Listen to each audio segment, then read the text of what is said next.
Many coach training programs reliably produce what we might call the perfect student. This is the practitioner who memorizes frameworks, navigates textbook scenarios flawlessly, and demonstrates polished technique in the classroom, only to freeze the moment they sit down with an actual client. When real-world unpredictability strikes, textbook answers fail. Foundational skills required by the International Coaching Federation, specifically active listening and authentic presence, often fracture under the pressure of a live conversation. The root cause of this fracture lies in the development lifecycle. Many practitioners rely heavily on role-playing and peer-to-peer simulation to practice their craft, building a house on a foundation of cooperation rather than reality. What is missing from that process is environmental friction. Genuine coaching skill is a relational capacity. It requires the emotional resistance, sudden silence, and sheer unpredictability of a real person to forge a coach's ability to respond. This comparison highlights the mechanical difference between these two training spaces. On the left, the artificial symmetry of a simulated environment removes the very friction that builds skill. On the right, authentic practice presents a chaotic, asymmetric network of real human variables. Relying solely on the left side of this model creates a closed loop. The gears spin rapidly, creating the illusion of progress, but the practitioner is only building simulated competence. They execute rehearsed behaviors while failing to develop adaptable professional skill. To build genuine capability, training programs and candidates preparing for credentialing must prioritize the friction of real-world clients over the comfort of peer exchanges. ACC and PCC credentials measure a coach's adaptability under authentic environmental pressure, far beyond the scope of classroom memory. In the initial training phase, practitioners must confront a harsh reality. Coaching is a live, relational discipline.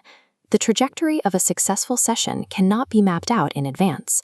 Role-playing relies on predetermined scenarios.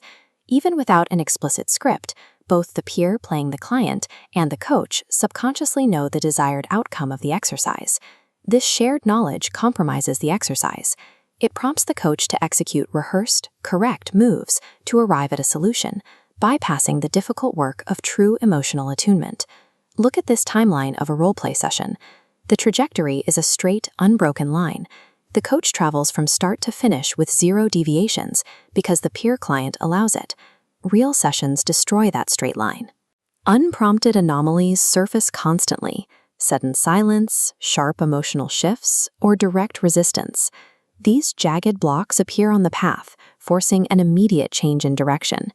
Navigating these specific, unscripted anomalies forces the practitioner to abandon their plan, stay anchored in the present moment, and follow the client's actual agenda. A coach trained exclusively in simulation possesses extreme rigidity. When the conversation becomes unpredictable and the friction blocks appear, they freeze because their methodology depends on a cooperative counterpart. Actual coaching skill is forged in the moments of unexpected friction that a script cannot provide. Beyond failing to prepare a coach for reality, roleplay actively conceals severe gaps in a coach's methodology.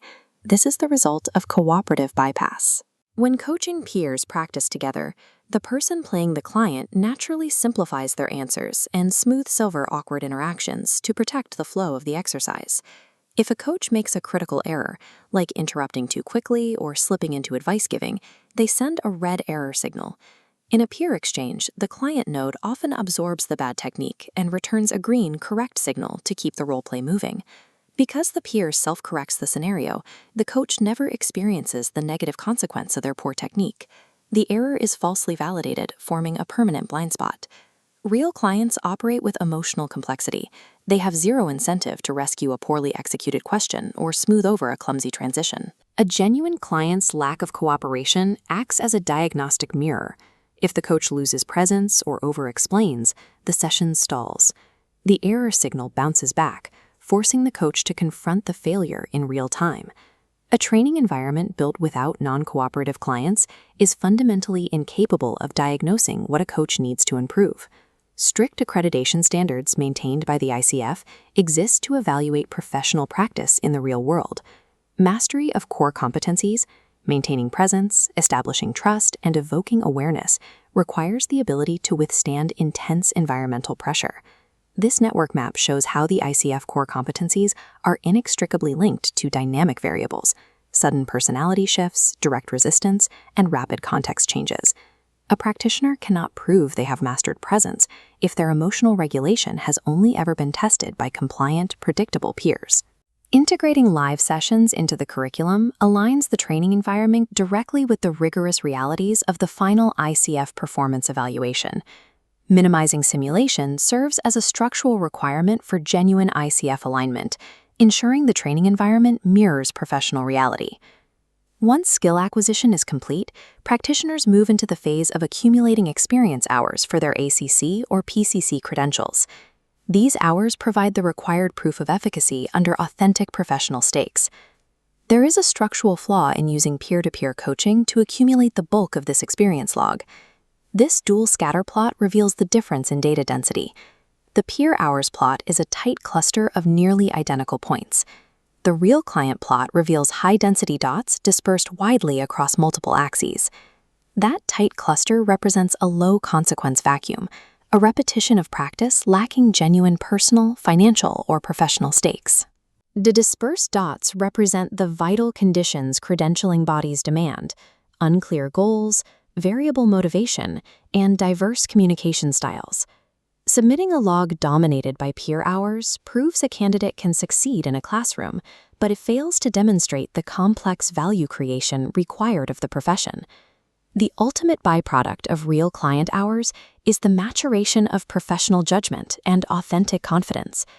True confidence emerges only after a coach successfully trusts the process while navigating a session that has become deeply emotionally charged.